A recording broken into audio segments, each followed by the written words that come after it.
नमस्कार साथियों। तो आज हम हिंदी का दूसरा चैप्टर ब्राह्म चिन्ह शुरू कर रहे हैं। हमने एक चैप्टर करा दिया है वर्णमाला का। अगर आपने नहीं देखा है तो कृपया उस चैप्टर को जाके देखें और अपना हिंदी का विषय पूरा करें, ठीक है। तो हम आज हिंदी का ब्राह्म चिन्ह का चैप्टर शुरू कर रहे हैं। हमारे वीडियो को सब्सक्राइब लाइक कीजिए और बेल आइकन दबा दीजिए और चैनल को सब्सक्राइब कीजिए, ठीक है। तो हम शुरू कर रहे हैं देर न करते हुए। ये है ब्राह्म चिन्ह, ठीक है। ब्राह्म चिन्ह ये है, ठीक है। ब्राह्म चिन्ह में ब्राह्म चिन्ह का मतलब क्या है? मतलब रुकना, ठहरना।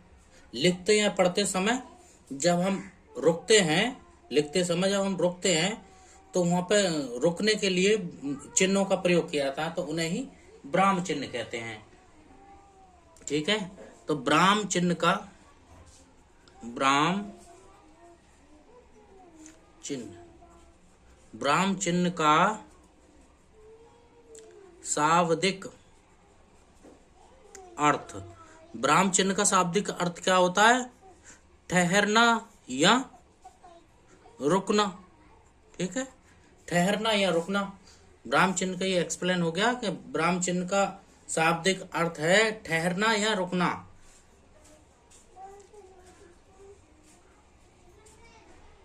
पढ़ते पढ़ते या लिखते समय, पढ़ते या लिखते समय ठहरने के लिए, पढ़ते या लिखते समय ठहरने या रुकने के लिए, पढ़ते या लिखते समय ठहरने या रुकने के लिए जिन चिन्हों का प्रयोग किया जाता है उन्हें ब्राह्म चिन्ह कहते हैं। समझ रहे? यानी लिखते या पढ़ते समय जब हम ठहरते हैं, रुकते हैं, तो वहां पे एक चिन्ह की जरूरत पड़ती है, उसे कहते हैं ब्राह्म चिन्ह, ठीक है। अब कामता प्रसाद गुरु ये कौन है? इन्होंने ब्राह्म चिन्ह के बारे में कुछ कहा है। कामता प्रसाद गुरु ने ब्राह्म चिन्हों की संख्या को 20 बताया है और इन्होंने कहा है कि ये ब्राह्म चिन्ह जो है अंग्रेजी भाषा से लिए गए हैं। तो कामता प्रसाद की एक्सप्लेन परीक्षा में आ जाती है। कामता प्रसाद गुरु, कामता प्रसाद गुरु इनके अनुसार ब्राह्म चिन्हों की संख्या 20 है। यानी कामता प्रसाद गुरु के अनुसार ब्राह्म चिन्हों की संख्या कितनी है? 20 है, ठीक है। तो कामता प्रसाद गुरु ने ब्राह्म चिन्हों पर अपने कुछ शब्द दिए हैं, यानी प्रकाश डाला है। तो उन्होंने कहा है, कामता प्रसाद एक कुछ शब्द आएंगे, ये कुछ लाइनें आएंगी, तो ये पूछा जाएगा ये किस लेखक ने कहा है। तो कामता प्रसाद गुरु ने ब्राह्म चिन्हों पर कहा है, ब्राह्मणों और वाक्यों के बीच, शब्दों और वाक्यों के बीच संबंध बताने के लिए ब्राह्म चिन्ह का प्रयोग किया जाता है। शब्दों और वाक्यों के बीच संबंध बताने के लिए ब्राह्म चिन्हों का प्रयोग किया जाता है। और दूसरा क्या है? किसी विषय को भिन्न भिन्न भागों में बांटने के लिए,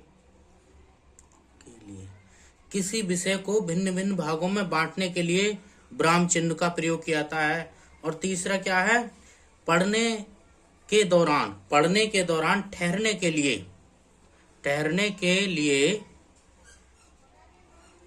जिन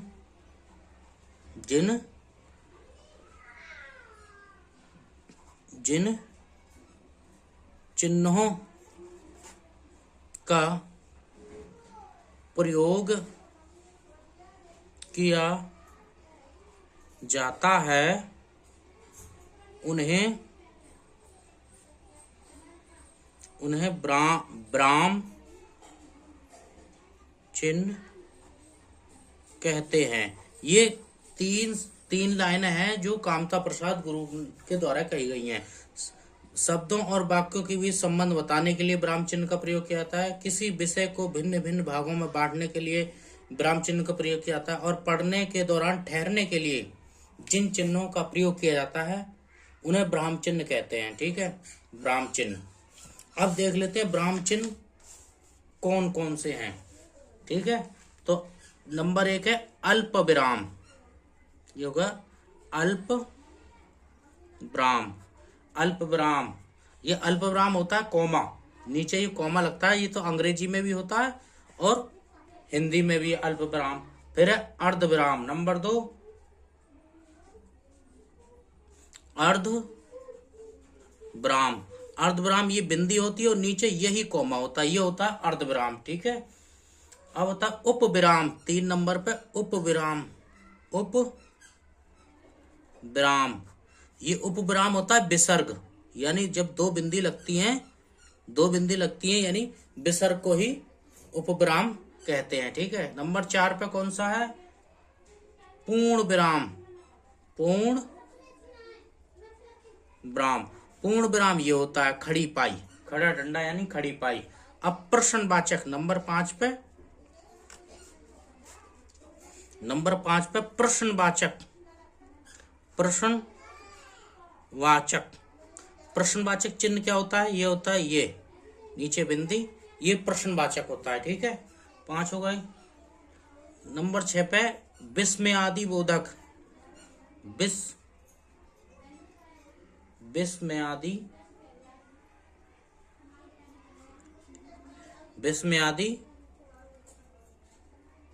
बोधक। विस्मयादि बोधक क्या होता है? ये डंडा और नीचे बिंदी, ये होता है विस्मयादि। यह आश्चर्य सूचक, इसी का नाम है आश्चर्य सूचक, इसी का दूसरा नाम है आश्चर्य सूचक। ठीक है, और निर्देशक चिन्ह 7वें नंबर पे, निर्देशक चिन्ह। निर्देशक चिन्ह ये होता है डैश, ये होता है डैश। निर्देशक चिन्ह होता है ये डैश। कोष्टक, नंबर 8 पे कोष्टक। कोष्टक 3 प्रकार के होते हैं। कोष्टक होते हैं, ये हो गया एक कोष्टक, एक ये हो गया, ठीक है, और एक ये हो गया। ये 3 प्रकार के कोष्टक होते हैं। अब नंबर 9 पे हंस पद या त्रुटि बोधक। हंस पद या त्रुटि बोधक।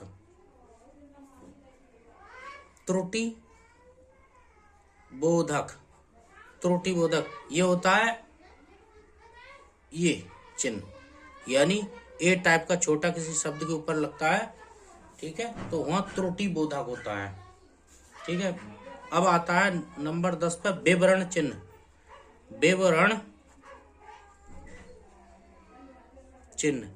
चिन्ह। ठीक है, विवरण चिन्ह क्या होता है? ये यानी ये हो गया उपविराम और इसी में डैश लग जाता है, ये होता है विवरण चिन्ह। ठीक है, नंबर 11 है पाद चिन्ह।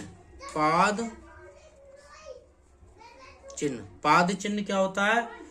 ये डैश होता है ऊपर, डैश किसी शब्द के ऊपर डैश होता है, पाद चिन्ह। ठीक है, नंबर 11 पे 12, नंबर 12 लाघव चिन्ह। लाघव चिन्ह और इसी का दूसरा नाम संक्षेप चिन्ह।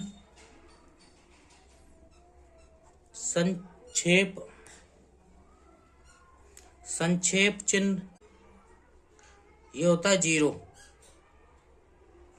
लाघव चिन्ह या संक्षेप चिन्ह होता है 0। ठीक है, ये होता है 0। लाघव चिन्ह या संक्षेप चिन्ह ये होता है 0। और अंग्रेजी में ये होता है, यही डैश होता है डार्क टाइप का। ठीक है, अंग्रेजी में लाघव चिन्ह ये डार्क होता है। ठीक है,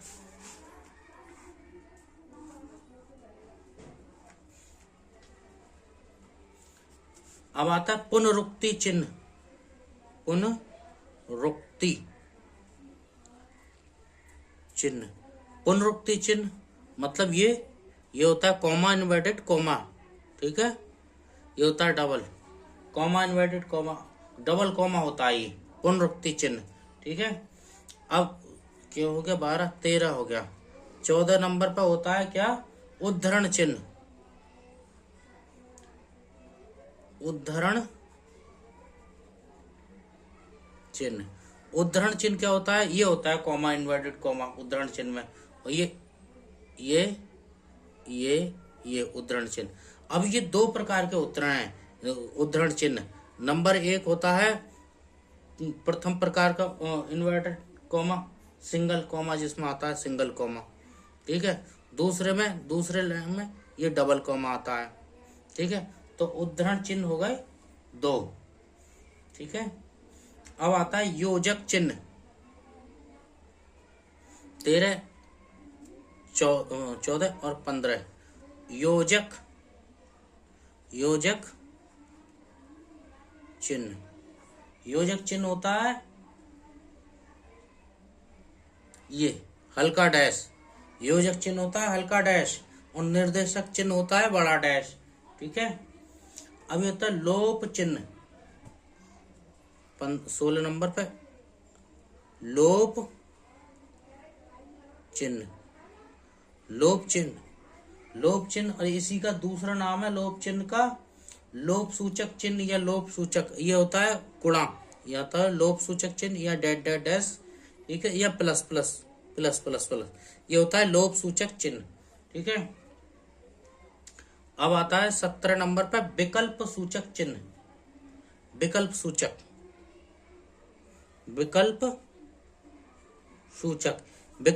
में क्या होता है, तिरछी रेखा होती है, विकल्प देते हैं ना, ये आ या वाह, कोई कई सारे ऑप्शन देने होते हैं, तो वहां पे विकल्प सूचक चिन्ह, ठीक है।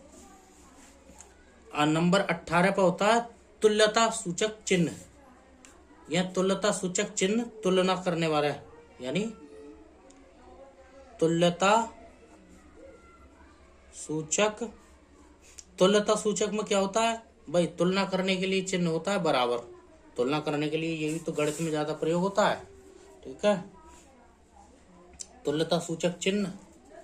अब आएगा 19 नंबर पे टीका सूचक या तारक चिन्ह या फुटनोट। टीका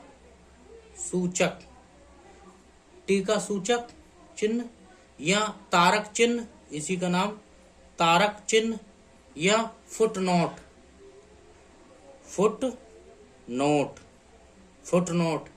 ये होता है स्टार बना हुआ होता है, या खाली प्लस होता है, या प्लस के नीचे ये नीचे डैश होता है, या फिर 1 2 3 ऐसे करके ये होता है टीका सूचक। जब हम लाइन बाई लाइन कोई चीज लिखते हैं तो नई लाइन से स्टार बना के लिखते हैं ना, या प्लस बना के, या 1 2 3, तो ये भी एक चिन्ह होता है, ठीक है।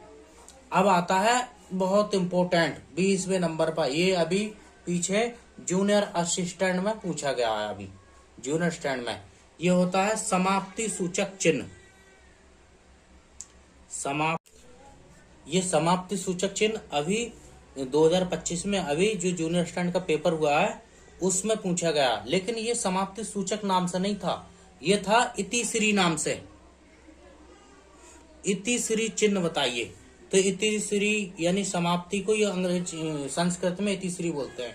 ये कंफ्यूज होगा इतिश्री का नाम सुनते ही, क्योंकि इसमें तो पढ़ा नहीं था, किताबों में इतिश्री नहीं मिला, ये परीक्षा में आया था इतिश्री चिन्ह। ये इतिश्री का मतलब होता है समाप्ति चिन्ह, ठीक है।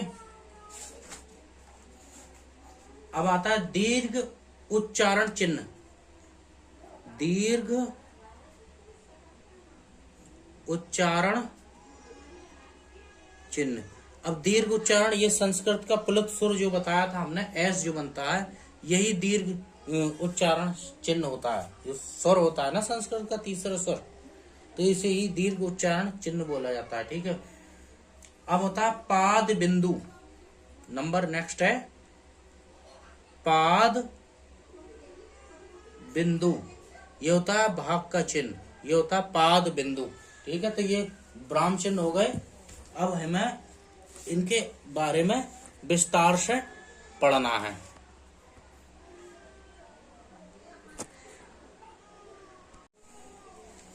अब हम पढ़ते हैं नंबर 1 पे अल्प विराम चिन्ह। ये होता है अल्प विराम चिन्ह। अल्प विराम से ही रुकना, तो थोड़े देर के लिए रुकना ही विराम चिन्ह कहलाता है। अल्प विराम, थोड़ी देर के लिए रुकना। तो ये अल्प विराम केवल कॉमा होता है। ये अंग्रेजी में भी होता है और हिंदी में भी होता है। अब यहाँ पे एक उदाहरण देखते हैं, जैसे राम श्याम, राम श्याम और ये घनश्याम, राम श्याम और घनश्याम खेल रहे हैं। यह है उदाहरण। ठीक है, लास्ट में तो पूर्ण विराम लगेगा ही। ठीक है, तो अब इसमें राम श्याम और घनश्याम, अब इसमें क्या है, इसमें यहां लगेगा अल्प विराम। अब इसका नियम क्या हो गया, नियम ये हो गया, जब संज्ञाएं समान दे रखी हों, जब संज्ञाएं समान प्रकार की दे रखी हो। ठीक है, जैसे ये कौन सा राम श्याम घनश्याम, अगर हम रामायण वाली बात करें, जो रामायण वाले राम है, तो वो तो व्यक्तिवाचक हो जाएगा। लेकिन अन्य कोई ये राम श्याम और घनश्याम ये अलग है, कोई किसी साधारण व्यक्ति के नाम है, तो यहाँ पे जातिवाचक हो जाएगा। ठीक है, जातिवाचक।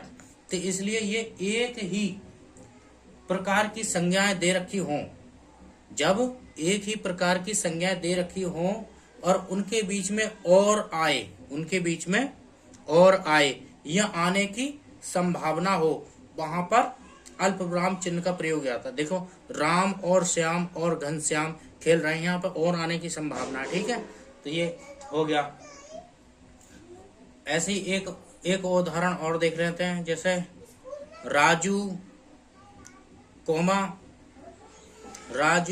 कपिल, जितने भी नाम आए हैं, श्रवण, जितने भी नाम आए लास्ट वाले में और लगाते हैं, और अनमोल, विद्यालय में पढ़ रहे हैं। ठीक है, तो ये क्या हो गई, जब समान प्रकार की संज्ञाएं आई हों किसी वाक्य में, जब समान प्रकार की संज्ञाएं दी हों और उनके बीच में और लगा हो या लगने की संभावना हो, वहां पर अल्प विराम चिन्ह का प्रयोग किया जाता है। ठीक है, थोड़ी देर के लिए रुकना होता है। ठीक है, नंबर 1 हो गया। नंबर 2, जब वाक्य में लेकिन ये शब्द दिया हो, लेकिन, किंतु, परंतु, तो, इसलिए, इसलिए, पर, क्योंकि, अतः, इसी से, ऐसे शब्द आए हो, तो वहां पर भी अल्प विराम चिन्ह का प्रयोग किया जाता है। जैसे उदाहरण में देख लेते हैं। उदाहरण जैसे उज्जवल, गलत हो गया, उज्जवल अस्पताल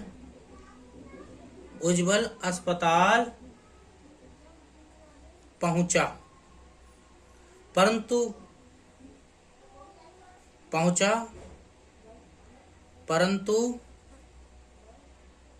वहां डॉक्टर नहीं थे। अब ये हो गया, उज्जवल अस्पताल पहुंचा परंतु वहां डॉक्टर नहीं थे। तो यहां में किंतु, परंतु, जब तक, लेकिन ये शब्द आए हों, अतः, क्योंकि, इसीलिए, इसी से, ऐसे शब्द आए, तो इनके पीछे अल्प विराम चिन्ह का प्रयोग किया जाता है। ठीक है, नंबर तीन, जब हम किसी व्यक्ति को यह उक्ति को संवाद लिखने के लिए किया जाता है। जैसे किसी का उदाहरण आ गया, मान लो सुभाष चंद्र बोस जी ने कहा तुम मुझे खून दो मैं तुम्हें आजादी दूंगा, तो जो व्यक्ति कहता है उसके बाद अल्पविराम चिन्ह और जो उक्ति कही जाती है वो कॉमा में लगा दो। तो उक्ति से पहले मतलब जो किसी महान व्यक्ति द्वारा कोई वाक्य कहा गया है तो उससे पहले, उसके नाम के बाद और उक्ति से पहले या कथन से पहले अल्पविराम चिन्ह का प्रयोग किया जाता है। जैसे नेताजी ने कहा, नेताजी ने कहा, अब नेताजी ने जो कहा, ठीक है, तो उससे पहले अल्पविराम चिन्ह का प्रयोग लगा दो, है? तुम मुझे खून दो, तुम मुझे खून दो, मैं तुम्हें